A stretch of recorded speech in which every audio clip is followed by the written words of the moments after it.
longest time, American whiskey's mostly been dominated by bourbon. It's a whiskey that's primarily made from corn and aged in new oak barrels. However, over the past decade or so, a new category has emerged. This is the American single malt, and today we're going to explore an example of that.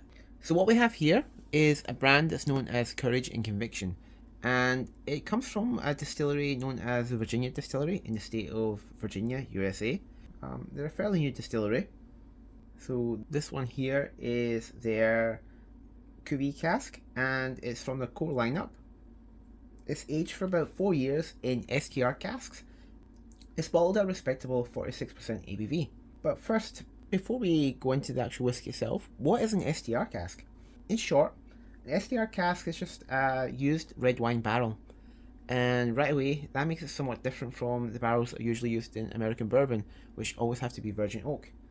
Now, this STR cask that's used in this American single malt, what they've done is they have taken the barrel and they've shaved down the inner surface, and when they've done that, they've exposed fresh wood that hasn't really been penetrated by the wine during the time the wine was in the barrel.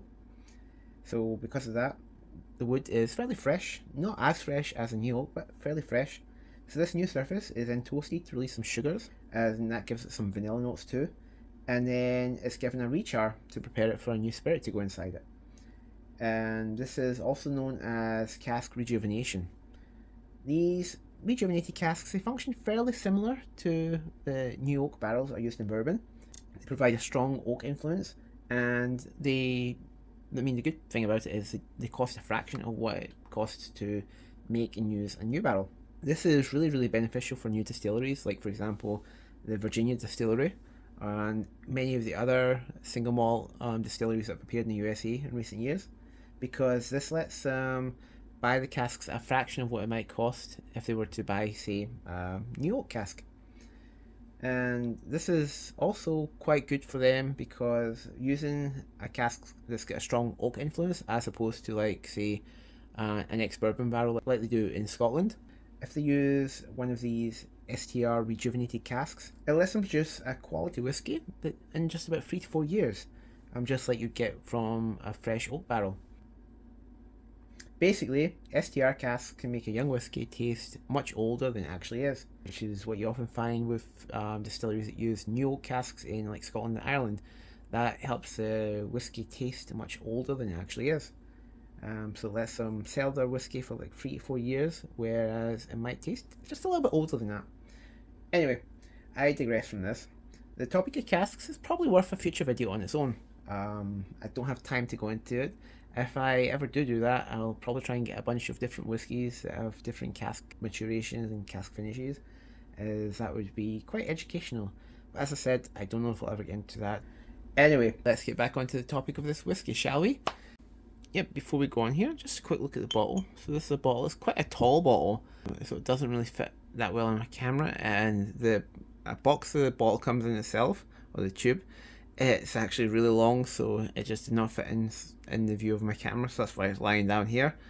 Yeah, it's quite a nice looking bottle, quite tall. So this here is, if you can see on the, it's a Harry Cockburn batch, which is, if you look online at the distillery's website, you'll find that what each batch name means. The Harry Cockburn just means that this has been aged for 4 years. Yeah, there's other ones that have been aged for 3 years and a little bit longer, a little bit shorter than 4 years. It's just a little bit of information about the batch here. Let's open this up now and let's do a tasting.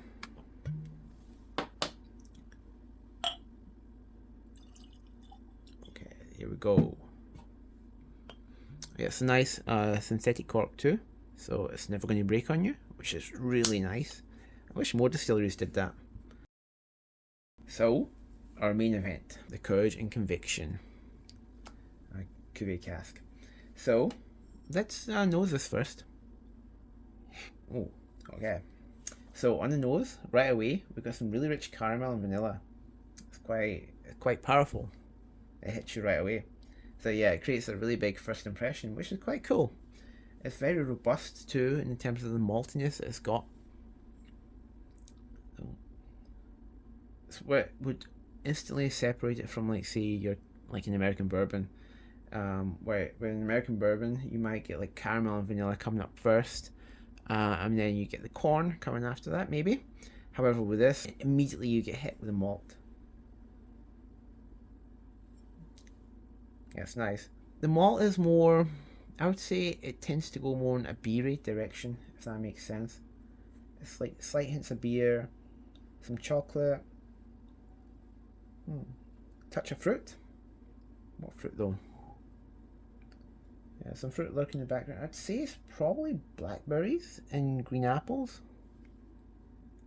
Like cooking apples. Remind me of Braeburn from back home. No, not sorry, not Braeburn. It reminds me of the Bramley apples from back home. That's right, Bramley apples. Big, big green cooking apples. You don't really eat them because they don't taste that good. But if you cook them into an apple pie, it makes a damn good apple pie. It's a bit like that. It reminds me somewhat of blackberry and apple crumble.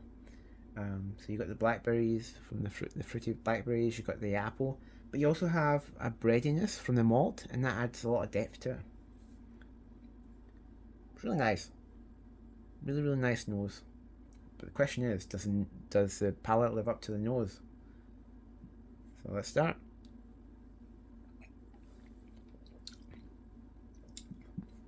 Oh, okay. Right off the bat, it's quite spicy and lively. There's a lot of black pepper and a very, very noticeable wood spice that you get on this.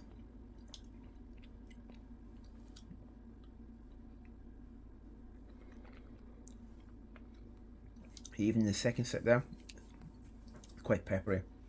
It's definitely young. It's definitely a very young whiskey. Very lively.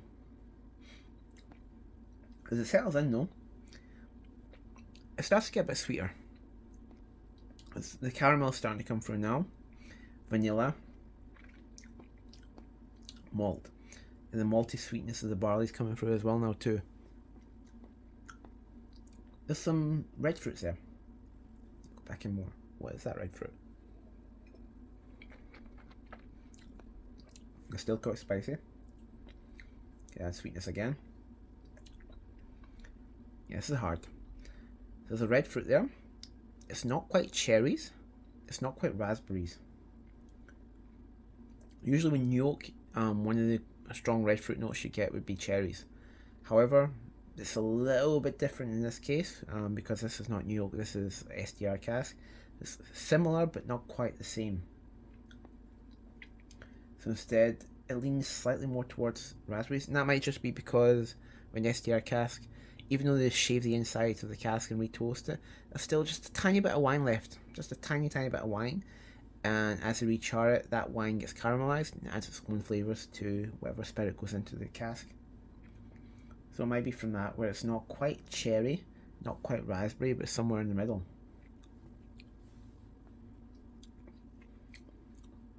Go back in one more time. It's not as spicy now. Sweeter.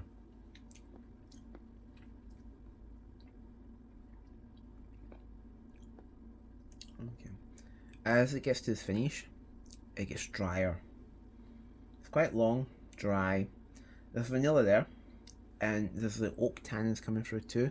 So as it dries up, but when I say dry, it's more of an astringent dry than anything else. The oak tannins, they just come in, they just sweep in at the end. So it dries up quite a lot with vanilla. Very intriguing.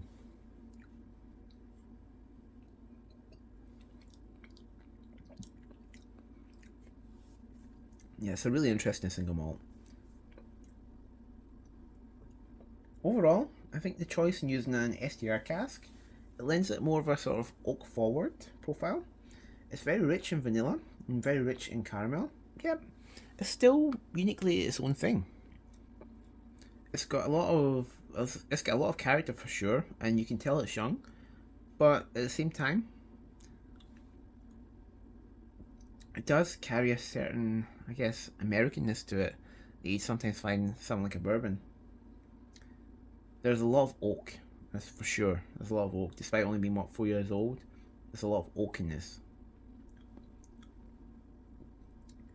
Yeah, I would say with the vanilla and caramel you get in it, and as I said, they're quite rich. It almost mimics bourbon, but not quite because, as I said, there's also a malty component there as well. I think this could serve as quite a fantastic transition whiskey for anyone who's like coming from, say, a bourbon, who's looking to like branch out into like single malts.